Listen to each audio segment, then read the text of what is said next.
ఈ తాత ఈ అమ్మవారిని మాతంగి అమ్మవారిని వివర్త రూపంగా దీనిని అవతార భూమికల్లో మహామాయగాను అంటే వివర్త రూపము అంటే సృష్టి కిందకి వస్తున్నప్పుడు ఆమెని మహామాయగా చూడాలి. అలానే పైకి ఉన్నేయ భూమికలు అంటారు. ఉన్నేయ భూమికలు అంటే యోగా ధ్యాన ద్వారా జాగృత కుండలిని సుషుష్మ నుంచి ఆజ్ఞాచక్రం అలా పైకి వెళ్తున్నప్పుడు అది తారగా గుర్తించారు. ఈ బగళాముఖి ఈ తార అలానే అలానే ఇంకో అమ్మవారు ఉంది, ముగ్గురు, బగళాముఖి, తార అండ్ ఇది అమ్మవారు భైరవి అనుకుంటాను, భైరవి. ఇది ఎక్కువ అఘోరీలు ధ్యానం చేస్తారు. అంటే వాళ్ళు ఏంటంటే ఈ యొక్క బగళాముఖి తార అమ్మవారు ఒకటే, అది మనం తెలుసుకోవాల్సింది. సరే, ఇక వాళ్ళ తత్వాలు ఏంటో మనం చర్చించుకుందాం. అఘోరీల గురించి తర్వాత చెప్తాను. కానీ ఇక్కడ ఏంటంటే మనం సమయాచార పూజలు చేస్తాం కాబట్టి అమ్మవారి కిందకి దిగుతున్నప్పుడేమో ఖాళీగా వచ్చిన, పైకి వెళుతున్నప్పుడు తారగా వెళుతుంది. సో వచ్చిన దారే మళ్ళీ వెళుతుంది కాబట్టి అవే అనుభూతులు ఉంటాయి, అవే అనుభవాలు ఉంటాయి ఈ యొక్క జ్ఞానులకు గాని యోగులకు గాని. అలానే అమ్మవారు కూడా సృష్టి క్రమంలో ఎలా సృష్టి చేస్తుందో ఖాళీ అయి, అలానే తారగా కూడా ఈ తల్లి ఈ సృష్టిని అలానే అంతమొందిస్తుంది అన్నది దీని తత్వం. అది అంతేగా. సో పైకి వెళ్తే అది తార అవుతుంది, కిందకి వస్తే శ్రీ మహాత్రిపుర సుందరి అవుతుంది, త్రిపుర అవుతుంది. కరెక్ట్ ఏమా. చండి దుర్గా కూడా అవుతుంది ఈ అమ్మవారు. అందుకని దుర్గా అమ్మవారు చూడండి, నవదుర్గలు అంటాం కదా, అలానే చండీ అమ్మవారు.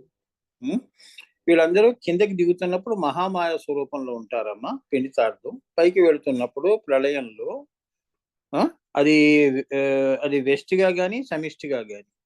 ఏమో వెస్టిగా అంటే నువ్వు యోగంలో లయంలో వెళ్తావు, సమిష్టిగా అంటే సృష్టి అంతమైపోతాం, అలా అన్నమాట.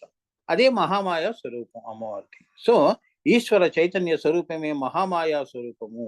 ఈశ్వరుడి యొక్క, నేను ఇంతకుముందు శ్రీ విద్యలో చెప్పినట్టు, ఆయనకి సృష్టి చేయాలనే సంకల్పం కలగటమే మహామాయ స్వరూపం. ఆయన్నే మాయి అయ్యాడు, ఆయన్నే మహామాయ అయ్యాడు.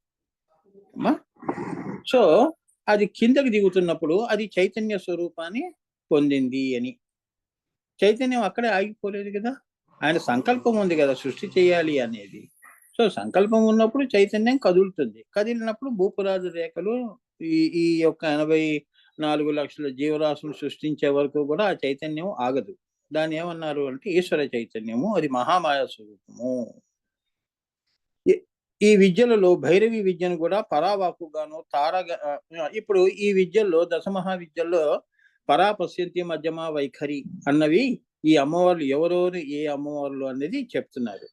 పరా ఈ విద్యలో భైరవి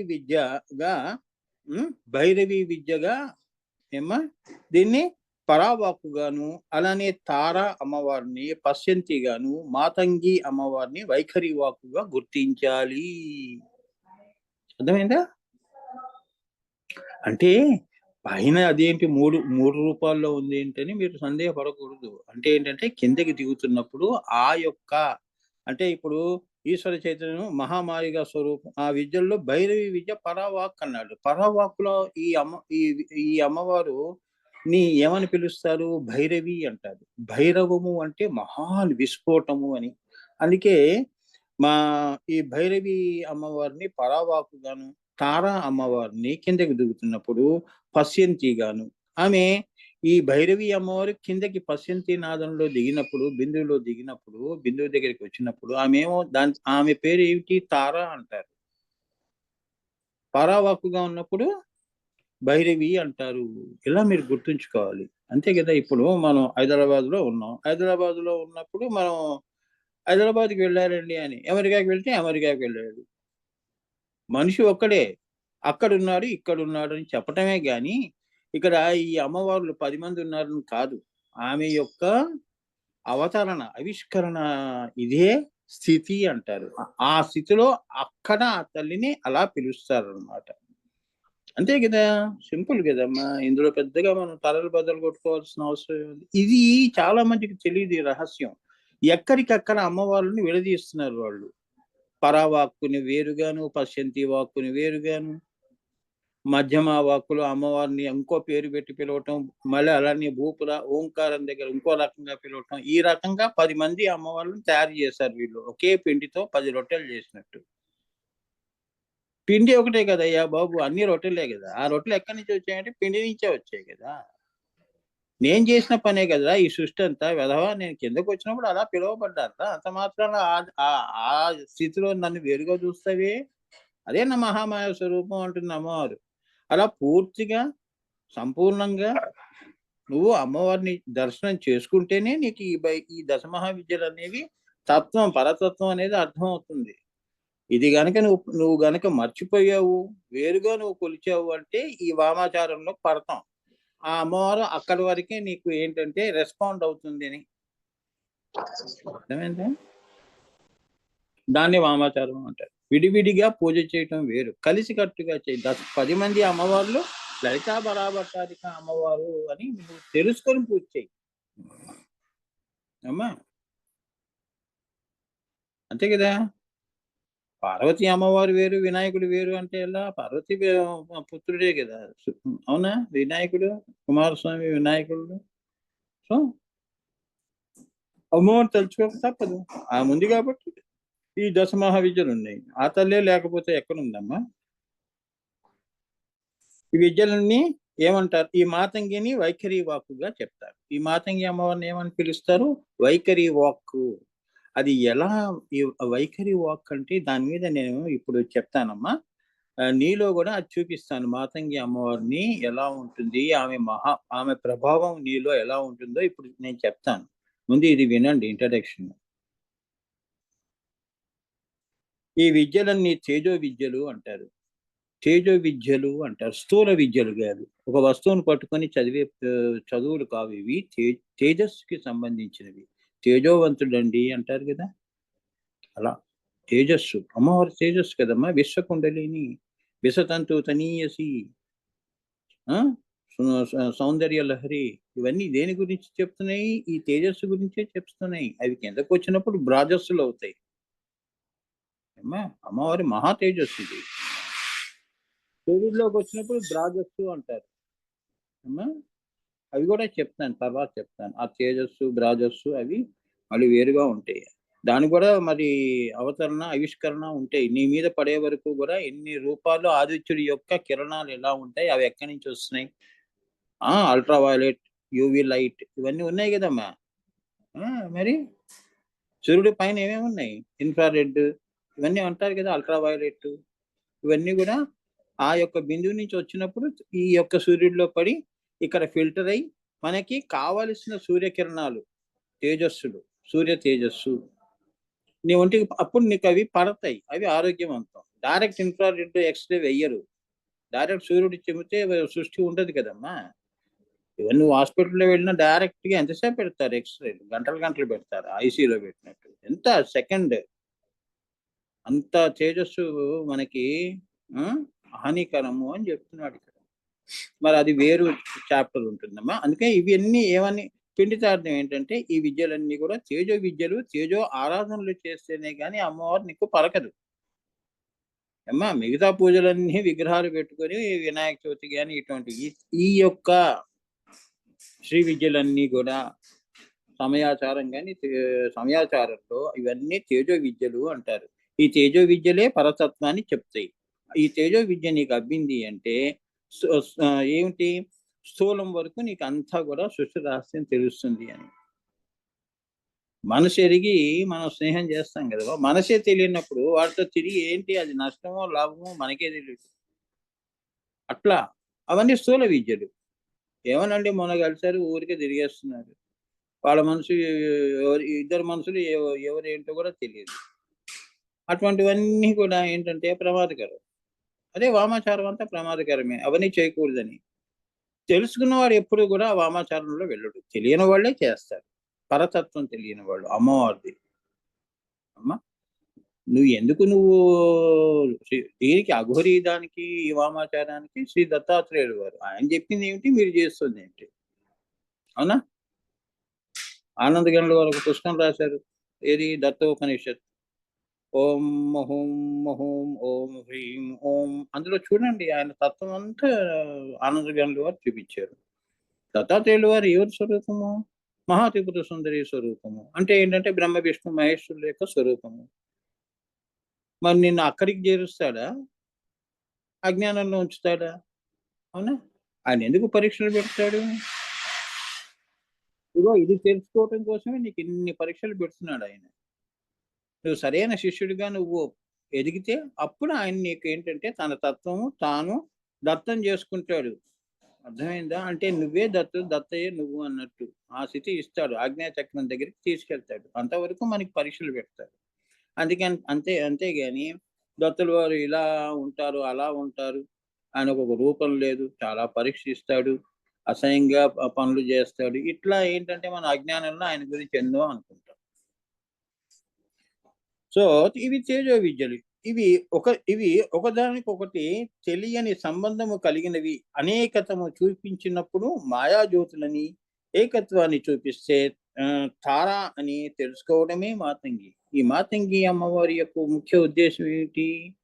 ఈ అమ్మవారు ఇవన్నీ కూడా ఇవన్నీ దశమహ విద్యలన్నీ కూడా ఒకదానికొకటి లింక్ అయి ఉన్నాయి అంటున్నారు, సంబంధముతో ఉన్నాయి.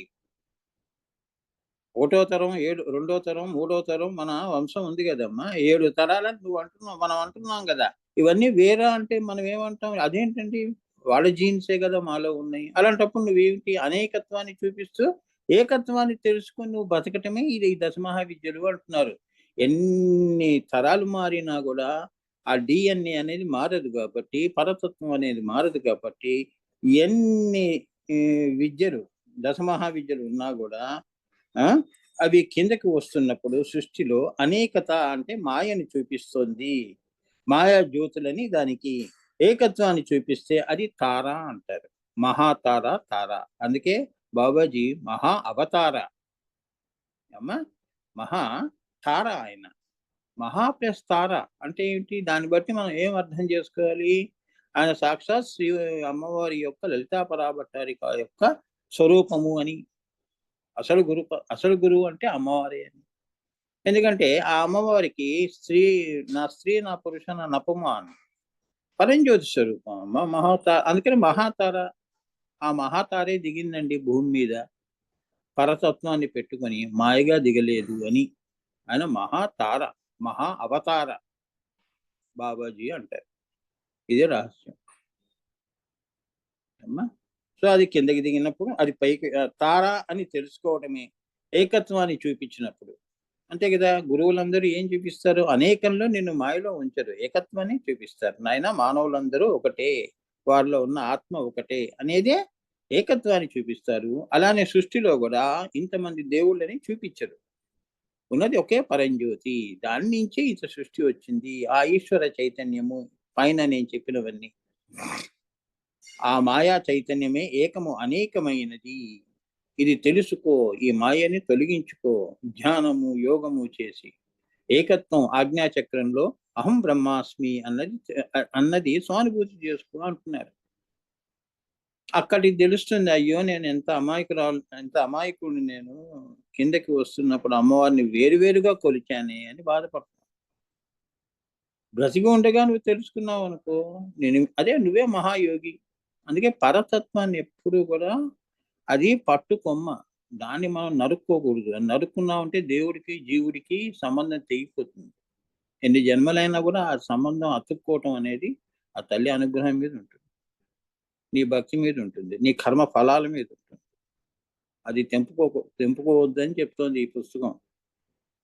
నువ్వు ఎక్కడన్నా తిరుగు, నువ్వు పూజ చేయి, యోగం చేయి, చేయకపో. కానీ ఏంటంటే ఈ సృష్టిలో పరతత్వం నాకు తెలుసు. ఈ సృష్టి అంతా కూడా ఏకత్వము ఉన్న దేవుడు ఒకడే.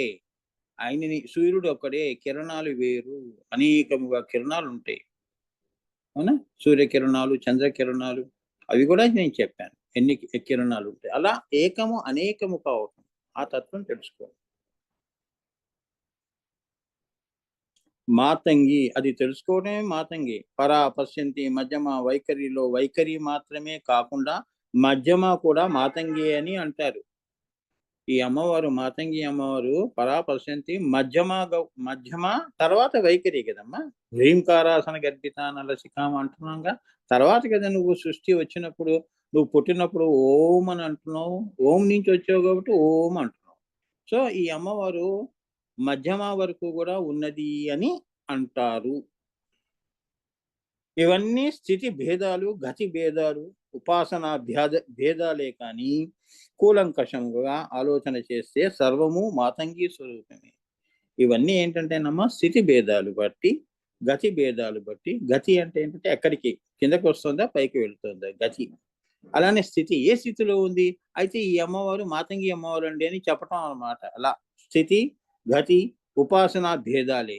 అంటే వామాచారం కానీ సమయాచారం కానీ ఇవన్నీ భేదాలుగా కనిపిస్తాయే కానీ కూలంకషంగా ఆలోచన చేస్తే, అంటే జ్యోతి విద్యని నువ్వు జ్యోతి విద్యని తెలుసుకుంటే, పరతత్వం తెలుసుకుంటే సర్వము కూడా మాతంగి స్వరూపమే అని చెప్తున్నారు.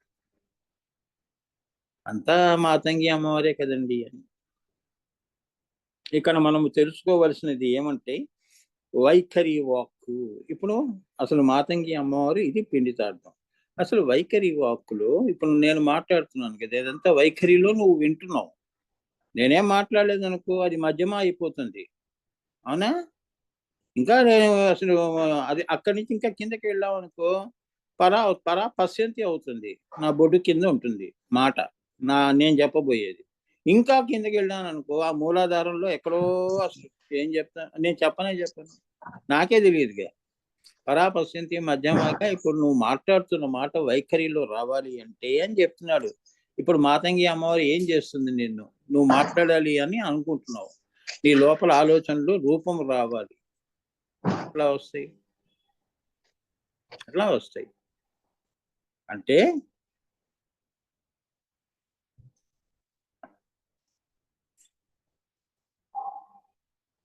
అంటే ఏంటంటే పరాపశ్యంతి మధ్యమ గొంతులో ఆడుతుంది కానీ జ్ఞాపకం రావటం లేదు, చెప్పలేకపోతున్నాను అంటూ ఉంటాం. ఒక్కోసారి చూడండి మనం కూడా వైఖరులు చెప్పలేవు, అక్కడ మాతంగి అమ్మవారు అడ్డుపడుతుంది నీకు. చూడండి ఏమంటావు, ఏదో చెప్పదలుచుకున్నావు చెప్పండి అంటే నువ్వేమంటావు అప్పుడు ఓసారి గొంతులో ఆడుతుందండి, అబ్బా నా గొంతులో ఉందండి, నోట్లోంచి రావట్లేదు, జ్ఞాపకం రావట్లేదు, ఈ చెప్పలేకపోతున్నాను అంటుంటాం కదా. ఒక్కొక్కప్పుడు అది చెప్పగలిగిన స్థితిని చేసే రహస్యాన్ని కూడా మాతంగి అంటారు. ఒక్కొక్కప్పుడు అది చెప్పగలిగిన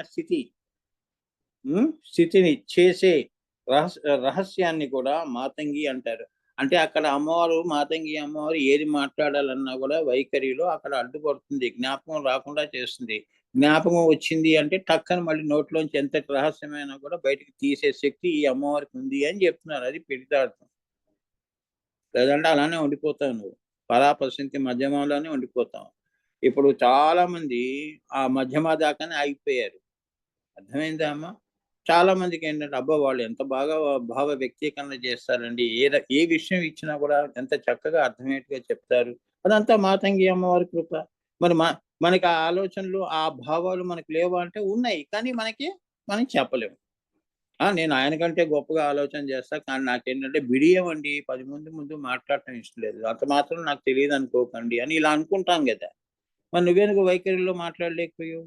అక్కడ మాతంగి అమ్మవారి యొక్క కృప లేదు మనకి, అక్కడ ఆపేస్తుంది, జ్ఞాపకం రానివ్వదు. స్టేజ్ ఎక్కావు టక్కని మర్చిపోతాం అన్ని. అర్థమైందా అమ్మా? అది అందుకే పిల్లలు కూడా చూడండి ఎగ్జామినేషన్స్ వెళ్ళినప్పుడు బాగా చదువుతారు, అన్ని క్లాసులు ఆ పేపర్ ఇచ్చే వరకు గుర్తుంటాయి. ఒక్కసారి క్వశ్చన్ పేపర్ చూడంగానే అంతా బ్లాంక్ అయిపోతుంది. అందుకే ఏం చేస్తారు వీళ్ళు, సరస్వతి అమ్మవారిని పూజ చేయటం ఇట్లా వీళ్ళు పెట్టుకుంటారు. అమ్మ నాకు సరిగ్గా జ్ఞాపకం వచ్చేట్టుగా చెయ్యి తల్లి, వైఖరి వాక్. మీకు సింపుల్ గా అర్థం చేయిస్తున్నాను, ఇంకా దీని లోపలికి వెళ్తే పెద్ద పెద్ద విషయాలు ఉంటాయి. కానీ ముందు చిన్నవి ఇచ్చి స్పూన్ ఫీడింగ్ చేస్తున్నాను, అంత మాత్రం లోపలికి వెళ్ళలేను. నేను వెళ్ళాను అంటే మీరు నా పేస్ని అందుకోలేరు. అర్థమైందా? చివరికి మనం ఎక్కడ తేలుతాం తెలుసా? మళ్ళీ మనం ఎక్కడ పరాశూన్యంలో బిందువు పైన ఉన్న నిరీశ్వరంలో తేలుతాం. అంతవరకు మనకు తెలుసు. అంతవరకు అమ్మవారు అనుజ్ఞ చేసింది. కానీ మీ వరకు ఇప్పుడు లౌకికంగా ఇది చాలు మీకు. వైఖరి వాక్ అంటే ఏమిటి? ఈ వైఖరి వాక్ మూల మంత్రం ఎక్కడుంది? మూల తత్వం ఎక్కడుంది? నిరీశ్వరంలో ఉంది. ఉల్లలిత దగ్గర ఉంది. అంతే కదా! ఆ పరావాక్కు లేకపోతే నీ వైఖరి వాక్ ఎలా వచ్చింది? అవునా? సృష్టి రాలేదు కదా! ఇప్పుడు నీ మాటలు నువ్వు మాట్లాడుతున్నావు అంటే అది సృష్టి. అది లోపల ఎక్కడో పరాలో ఉంటే అది మరి అవన్నీ తెలుసుకుంటే, మూలం తెలుసుకుంటే వైఖరి అర్థమవుతుంది. అవునా? విత్తనం పట్టుకుంటే చెట్టంతా అర్థమవుతుంది. అవునా? అలా ఒక అన్నం మెతుకు చాలు. అలా.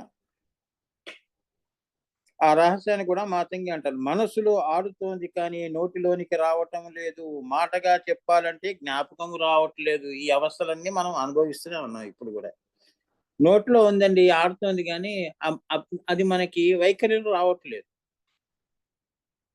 అలానే నోట్లో ఆడుతుంది అంటాము. అలానే జ్ఞాపకం రావట్లేదండి. నాకు తెలుసు కానీ జ్ఞాపకం అతని పేరు ఏదో ఉందండి. జ్ఞాపకం నోట్లో ఆడుతూ ఉంటుంది. చెప్పలేవు. వైఖరిలో చెప్పలేవు. ఏమ్మా? బయటికి చెప్పలేం. ఆ రెండిటికి మధ్య ఏకతానతని కూర్చి వైఖరివోగ్గా చే బయట పడవేసే దానిని మాతంగి అంటారు. అప్పుడు అమ్మవారు ఏం చేస్తుంది తెలుసా? మాతంగి అమ్మవారు. ఇలా నీ మనసులో ఎన్నో ఉంటాయి వైఖరిగా చెప్పాలని. ఈవెన్ పోయే వరకు కూడా చూడండి పాపం. నువ్వు ఏదేదో నువ్వు మాట్లాడుతుంటావు గానీ, వాడు నీ కళ్ళల్లో పెట్టి ఏదో చెప్పాలనుకుంటాడు. వాడనుకున్నది వేరు. నువ్వు మాట్లాడుతుంది వేరు. పాపం వాడికి వైఖరి వాక్ అనేది అమ్మవారు ఆ సమయంలో ఇవ్వదు. అలానే జీవిత గమనంలో గూడా ఎన్నో సందర్భాల్లో మనము బయటకి వైఖరి వాక్ అనేది చాలా భావాలు ఇవన్నీ గూడా ఇవ్వదు. మనం చెప్పలేకపోతాం. అలా మౌనంగా ఉండిపోతాం. ఇక్కడేంటంటే ఈ యొక్క పరాపశ్యంతి మధ్యమ అన్న దానిని వైఖరికి అంటించటం. దాన్ని గూడా కలపటం. ఈ కలపటం, విడదీయటం అన్నది గూడా మాతంగి అమ్మవారి చేతిలో ఉంటుంది అని చెప్తున్నారు. లేదు అంటే 3 స్థితులు ఇచ్చి ఇంక ఆపులే అంటుంది. వైఖరి వద్దంటుంది.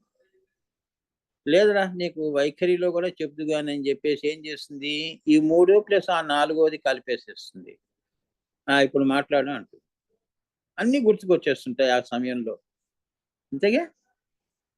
ఇప్పుడు ఏదైనా నువ్వు పరీక్ష రాస్తున్నావనుకో, ఎలా గుర్తుకొస్తాయంటే నెక్స్ట్ ప్రశ్న జవాబు గూడా నీ అంతా నోట్లోంచి వచ్చేస్తూ ఉంటుంది. కానీ ఫస్ట్‌దే రాయలేకపోతుంటావు నువ్వు. ఇంకా వస్తూ ఉంటాయి. అవి రాస్తూ ఉంటావు. సెకండ్ దాన్ని కూడా గుర్తు చేసుకుంటావు. సెకండ్ కూడా రాసేసేయాలి. అన్నీ వచ్చేస్తున్నాయి నోట్లో. అంటే అవన్నీ కలిపింది అమ్మవారు అక్కడ. అనుగ్రహించింది. నీకు పరాపశ్యంతి మధ్యమ వైఖరి అన్నవి ఎక్కడ ఎడతెరిపి లేకుండా నూనె ధారగా నీకు అందించింది. అదే అనుగ్రహము అంటారు అమ్మవారిది. మాతంగి అంటే అది. లేదా లింకులు కట్ అయిపోతాయి. చాలామంది చూడండి జ్ఞానంలో కూడా ఏమిటి ఆజ్ఞాచక్రం దాకా వచ్చేసేసి అక్కడ ఏదో చూసి నేను దేవుడిని చూశానని కిందకి దిగిపోతారు. ఆజ్ఞాచక్రం వరకేనా? ఉన్మనికెళ్తారు కొందరు. సహస్రారం దాకా వెళ్తారు కొందరు. ఇంకా దానికంటే పైన ఉన్నాయిగా. శింసుమారా చక్రాలు ద్వాదశాంతాలున్నాయి. రాజరాజేశ్వరి స్థితి తర్వాత మళ్ళీ బిందువు, లలితా పరాభట్టారిక ఉంది. అవన్నీ 4, 5 స్థితులు వదిలేసి సహస్రార కమలం దాకా వెళ్ళేసేసి బుద్ధి వికసింపజేసుకొని కిందకొచ్చేస్తే ఎలా? మళ్ళీ కిందకి దిగేటప్పుడంతా మాయను అంటించుకొని మళ్ళీ దిగుతావు. నేను అంటావు. శరీరంలోకి రాంగానే వెంటనే నేను అంటావు. అక్కడ ఉన్నప్పుడేమో నీకు ఆ భావనే లేదు. అభావాలకి అతీతంగా ఉంటావు. కిందకి దిగుతున్నప్పుడు మరి లోకం కదమ్మా! బురదలో దిగుతున్నప్పుడు ఆ బురదంతా నీకు అంటదు. అలానే మాయ కూడా అంటుతుంది. ఆజ్ఞాచక్రం నుంచి దహర చక్రంలోకొచ్చినప్పుడు స్వామి ఎలా ఉన్నారు? ఏమిటి? అక్కడ అనుభూతి ఏంటి అనంటే అది ఎలా చెప్తాడు? నేను అన్నట్టుగా మళ్ళీ మాయతోనే మాట్లాడతాడు. అక్కడ అనుభూతి వేరు, ఈ చెప్పటం వేరు. అందుకే గురువులు ఎప్పుడు కూడా మననేమంటారు? కూర్చొని ధ్యానం చేయండమ్మా, మంత్రం చేయండి. నీ తరఫున నేను చేయాలా? నువ్వు చెయ్యి. ఏకలవ్యుడు చూడండి గురువు లేకుండా ఎంత చక్కగా విద్యలు నేర్చుకున్నాడు. అక్కడ గురువు అనుగ్రహం లేకుండా పోయిందా? మీకు ఇంత మంచి గురువు పరంపర ఉన్నా గూడా, ఇంకా మనం ఏంటంటే ఇంత బద్ధకిస్తే ఎలా? అవునా? లేని వాళ్ళు ఏమనుకోవాలి? ఉన్నవాళ్ళు మనం ఇలా ఉంటే ఆ! ఇంత బద్ధకంగా ఉంటే, లేనివాడు చూడండి ఎంత ఏమిటి గురువు లేకుండా కూడా ఎవరినో భావించుకొని అంతే కదా! ఇప్పుడు మంత్రం మీకు ఉపదేశం లేదనుకో ఏం చేస్తారు? నాకు నా కర్మకి నాకు గురువు లేడని చెప్పేసేసి శివాలయానికెళ్ళి ఏదో మంత్రం తీసుకొని నాయన ఈశ్వర, శివ నువ్వే నా గురువు అని చెప్పి ఆయన ముందు 108 సార్లు చేస్తే ఆయన నీకు అనుగ్రహం ఇచ్చి ఆయనే గురువుగా వస్తాడు. అలా చేస్తున్నాం గదా! కానీ నీకు శరీరంగా గురువులు నీకు అమ్మవారు ఇచ్చినప్పుడు అంతే గదా! మనం సరిగ్గా ఆ గురువుల్ని తూలనాటమును ఇలా చేస్తున్నాం మనం. అవునా?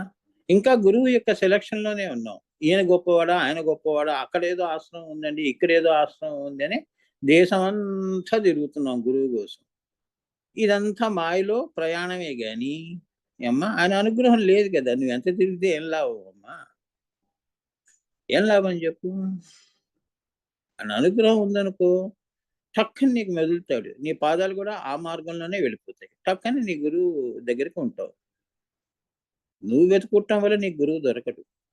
అనుగ్రహం వలన అమ్మవారు దొరుకుతుంది. అనుగ్రహం వలన గురువు దొరుకుతాడు. అనుగ్రహం వలన పిల్లలు, సంతానము, పెళ్ళిళ్ళు ఇవన్నీ అవుతాయి.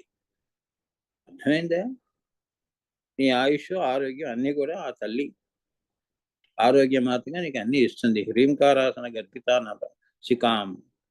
ఏరా ఏ ధాతువులు తగ్గారా నీకు అంటే ఆ ధాతువుల యొక్క వృద్ధికి నీకు ఆశీర్వదిస్తుంది. అవునా? మాంసము, మజ్జ, మేధస్సు పిల్లల సంతానం పుట్టట్లేదు అంటే వీర కణాలు తక్కువైనాయి, క్రోమోజోమ్స్ తక్కువైనాయి, క్రోమోజోమ్స్‌లో ఇంబాలన్స్ ఉంది అంటే అదే మరి ఆరోగ్యం అంటే. ఆ ధాతువులన్నీ కూడా అమ్మవారి దగ్గర ఉంటాయి. మరి అందుకే ఆ తల్లే సంతానం ప్రసాదించాలి మరి. అంతే గదా! సంతాన లక్ష్మిగా వస్తుంది మళ్ళీ మీ ఇంటికి. ఇవన్నీ ఆమె చేతిలో ఉంటాయమ్మా సప్తధాతువులు. అది చెప్తున్నాడు ఇవన్నీ. ఇంత డీప్‌గా నువ్వు ఏంటంటే పురాణాలు, ఇతిహాసాలలో ఉన్న దేవతలందరిని కలిపేసేసి, పిండి చేసేసావనుకో, ఒక లలిత అమ్మవారే ఉంటుంది. ఇంకెవరు ఉండరు. ఎందుకు ఇవన్నీ ఈ రూప భేదాలు, నామ భేదాలు ఎందుకు? అవునా? అంటే ఏదో నీ స్వార్థం ఉంటే నువ్వు భేదం చూపిస్తున్నావు. స్వార్థం లేదనుకో అవునా? అందరూ బావుండాలనే తత్వం నీకుందనుకో, ఇప్పుడు మనం చెప్పినట్టుగానే అందరూ చెప్తారు. నిస్వార్థం ఉండాలి గదమ్మా! అంత స్వార్థం ఉండకూడదు గదా! లోక కళ్యాణం కోసం నువ్వు వచ్చావు. అవునా? విడదీయడానికి వచ్చామా మనము? భేదాన్ని చూపించడానికి వచ్చామా? నీకు ఈ పని జెప్పిందా అమ్మవారు? కాదు కదమ్మా! ఇన్ని మతాలు, ఇన్ని కులాలు ఏమిటి అసలు? హ్మ్. మానవత్వమే గదా! అందరం ఒకే పదార్థం నుంచి వచ్చినప్పుడు అందులో మళ్ళీ వేరు వేరుతనం ఎందుకమ్మా? ఇతరము అనేది ఎందుకుండాలి? ఆ ప్రేమే గదా! అన్ని యొక్క పవిత్ర గ్రంథాలు గాని, ఈ పవిత్ర పుస్తకాలు గాని, గురువులు గాని వారి వచనాలు, ప్రవచనాలు అన్నీ కుప్పపోస్తే, అందులోంచి పిండి జేస్తే, అందులో వచ్చే సారం ఏమిటి? చెరుకు గడలోంచి వచ్చే సారం ఏమిటి? అదే గదమ్మా! చెప్పండి. నిజమైన వాడే సహస్రార కమలం వికసించిందంటే వాడు అలానే మాట్లాడతాడు వాడు. అర్థమైందా? గురు పరంపర అంటాం మేము. అందుకని కొందరు చూడండి వాళ్ళ పేర్లు చెప్పుకుంటారు. వాళ్ళ ఆశ్రమాల పేర్లు స్వార్థం అవన్నీ ఎందుకు మనకి? ఈ ఆశ్రమం నీది. ఈ ఆశ్రమం మళ్ళీ ఈ యొక్క ప్రపంచం అనే మహా ఆశ్రమంలో ఒక ఆశ్రమం ఇది. ఈ ఆత్మకి ఈ శరీరము ఆశ్రమము. అంతే గదా! ఆ ఆత్మకి ఆ బిందువు ఆ అమ్మవారి అనుగ్రహం ఆశ్రమం. ఎన్ని ఆశ్రమాలు? గృహస్థ ఆశ్రమము. ఎన్నో ఆశ్రమాలుంటాయి. గురు పరంపర అంటేనే చాలు. గురుభ్యో నమః అంటే చాలు. అందరూ అందులోనే ఉన్నారు. గురు కృపా హి కేవలం, మాతృ కృపా హి కేవలం అనే అర్థాన్ని చెప్తున్నాను. అందులో ఏ పేర్లు లేవే. గురుస్థానము అంతే. సూర్యుడు ఎక్కడుంటాడు? ఆకాశంలో ఉంటాడు. అవునా? అలా మనం ఏంటంటే అలా మనం ఎదగాలమ్మా. ఆ యొక్క దశ, దిశలో నువ్వు ఎదిగావనుకో, అది ఆత్మ ఎదుగుతోంది అంటారు. మనసుని పెంచకూడదు. మనసు ఎప్పుడు ఎంత పెరిగితే అంత మాయ. ఏమ్మా! పెరిగితే ఆంజనేయ స్వామిలో నువ్వు ఆకాశాన్ని అంత విశ్వరూపం చూపించాలి. అంతేగాని రావణాసురుడిలో మనం ఆకాశం అంత ఎత్తులో ఎదిగి మహా రాక్షసుడిగా ఎందుకు ఆ అవతారం? అంత భయంకరమైన అవతారం. అవునా? ఆకాశం అంత ఎత్తున్నావు. కానీ ఏంటి లోక వినాశనానికి నువ్వు పెరుగుతున్నావు గానీ, ఆంజనేయ స్వామిలో ఎక్కడ పెరుగుతున్నావు? మన భక్తి ఎక్కడ పెరుగుతుంది? అవన్నీ చూసుకోవాలి. ఏది కావాలో నువ్వే నిర్ణయించుకోవాలి. యూ ఆర్ ది నువ్వే sculptor of your own destiny. నీ దశ దిశ మార్చేవాడు మూడో వ్యక్తి కాదు. నీ బుద్ధి కర్మానుసారే. నేను గురువు మాట, తల్లి మాట, తండ్రి మాట తప్ప ఎవరి మాట వినను అన్నప్పుడే నువ్వు రాముడు అవుతావు. అందరి మాట వింటాను అని చెప్పేసేసావు అనుకో, ఎవరికి కాకుండా పోతావు. అందుకే చెప్పుడు మాటలు వినకూడదు. దరిద్రమైన అలవాటు. ఎందుకంటే వాడేమో ఏ యాంగిల్లో నీ గురువుని చూశాడు. అవునా? దత్తాత్రేయులు వారు ఉన్నారు, మాంసం కొట్లో మాంసం కొడుతూ ఉన్నాడు. దత్తుల వారు ఏంటి, స్వామివారు ఆయన అమ్మవారు స్వరూపం, ఈయన మాంసం కొట్టుకుంటున్నాడు. వాడు చూసే దృష్టి, మనోప్రాణ దృష్టిలు వేరుగా ఉన్నాయి. అదే భక్తుడు నిజమైన తేజస్సు చూస్తాడు. వాడు తేజో విద్యను అవలంబించాడు కాబట్టి అంతే కదా. ఇప్పుడు ఆవు లేక దూడ ఉందమ్మా, అది దూడ ఎలా పట్టుకుంటుంది? 10 మంది మందల్లో కూడా అంబా అంటే టక్కన వెళ్ళిపోతుంది దాని తల్లి దగ్గరికి. అలానే ఈ తేజవంతుడు, బుద్ధిమంతుడు కూడా అమ్మవారు ఎన్ని రూపాల్లో ఉన్నా కూడా టక్కన పట్టేస్తాడు. అమ్మ అంటూ వాడు అమ్మ దగ్గరికే వెళ్తాడు. వాడు అమ్మ మనసుని, అసలైన తేజస్సునే పట్టుకుంటాడు. ఈ సృష్టిని మాయని పట్టుకోడు అని చెప్తున్నారు ఇక్కడ. ఇంత డీటెయిల్డ్ గా చెప్తే మీకు అర్థమవుతుంది. మాతంగి అమ్మవారు అంటే సామాన్యమైన విషయం కాదు. ఏదవరికి ఇప్పుడున్న వాళ్ళకి ఏం తెలుసు? ఎంతసేపు పంచమాకారాలు పెట్టుకొని అవి ఇస్తుంది, ఇవ్వదని కాదు. కానీ ఏంటంటే ఎందుకమ్మా అవి అల్లరి చేసి డబ్బులు తీసుకునే కంటే ముచ్చటగా పిలిచి వాళ్ళు సంతోషంగా ఇస్తే తీసుకోవాలి. కానీ మనం ఎందుకు అంత బలవంతం చేయటం? ఏదైనా కూడా డబ్బనే కాదు, అది చిండి కానీ ఏదైనా కూడా. అవునా?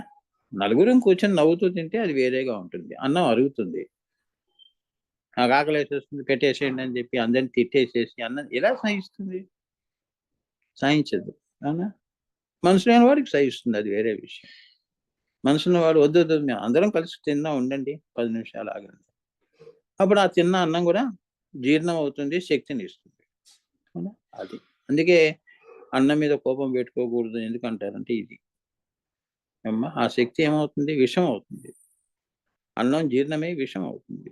ఆ భావాలనే పెంచుతుంది అని, ఆ శక్తి దాన్నే పెంచుతుంది. నీలో నెగటివ్ని పెంచుతుంది. చాలా ఉన్నాయి నాన్న, ఎంతని చెప్పను. ఇంకా మనం కూడా ఆల్మోస్ట్ ఈ మాతంగి అమ్మవారి దగ్గరికి వచ్చేసాం. లాస్ట్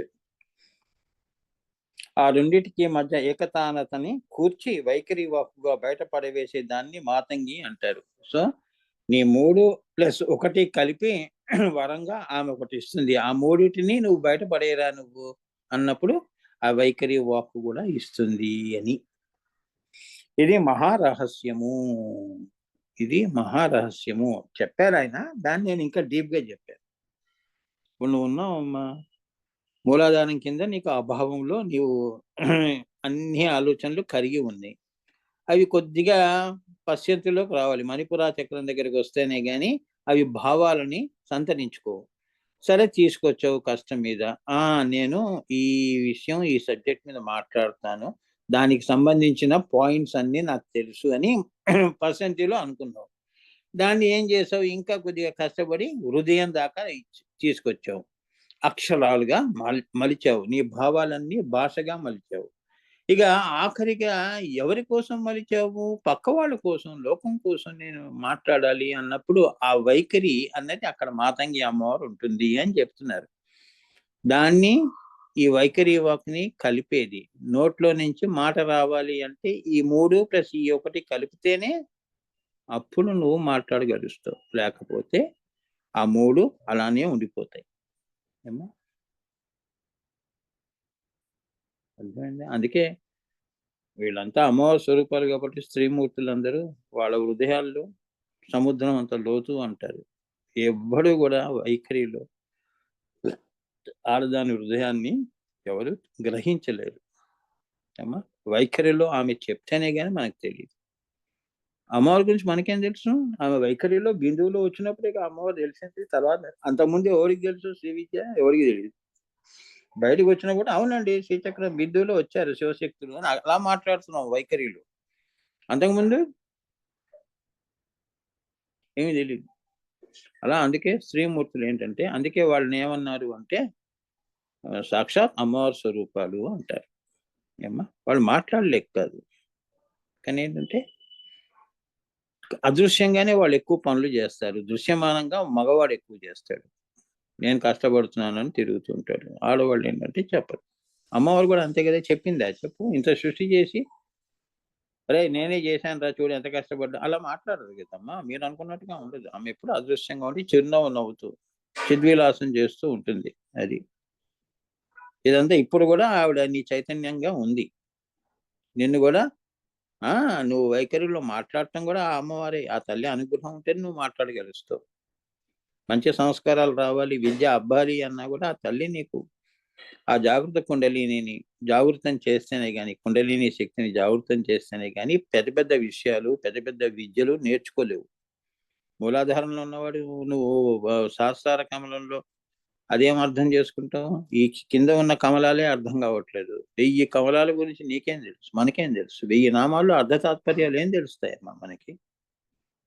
శ్రీమాత అంటేనే మనకు అర్థం కాదు. ఎందుకయిందమ్మా అంటే ఎవరు చెప్పలేరు. సృష్టి చేసింది కదా అని ఒక ముక్కలో తేల్చేస్తున్నారు. కానీ అందులో ఎంత నేను చెప్పాను లలితాంతర్గత రహస్యాల్లో. 1000 నామాలు అందులో నుంచే వచ్చాయి. 1000 ఉన్నాయని కాదు. 1000 అంటే ఏంటంటే సహస్రము, సహస్రము అంటే అనేకము అని. అవికి 64 కోట్లు ఉన్నాయో ఇంకెన్ని ఉన్నాయో నామాలు. ఈ 1000 నామాలు చదవటానికి మనకి కళ్ళు బయర్లు గమ్ముతున్నాయి. అవునా?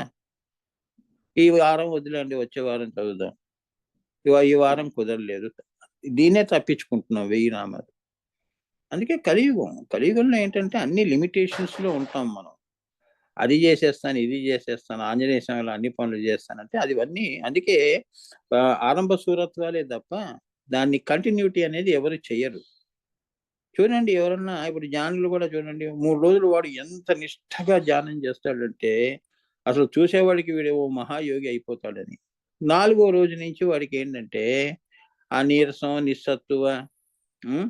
అబ్బా! చలి ఎక్కువగా ఉంది లేవలేము. అబ్బా! వాన పడుతుంది లేవలేము. ఇలా ఇలా ఏంటంటే ఆరంభ శూరత్వం కదా 3 రోజులకి తుస్సుమంటుంది. మరి హిమాలయాస్‌లో ఉన్న యోగులు, ఋషులు వాళ్ళందరూ కూడా ఇలానే మరి ఆ! సాధన చేస్తే వాళ్ళక్కడెందుకుంటారమ్మా? వాళ్ళు నీతో పాటే స్నేహితులుగా తిరుగుతూ ఉంటారు. అంతే కదా! So, they are not serious minded people అండి. వాళ్ళేంటంటే ఏదైనా కూడా తేలిగ్గా తీసుకుంటారు. అది. దాన్ని కూడా మాతంగి అంటారు. ఇది మహారహస్యము. కాబట్టి తార, మాతంగి, వాగ్వాదిని అన్నీ ఒకటిగా పూజ చెయ్యవలే.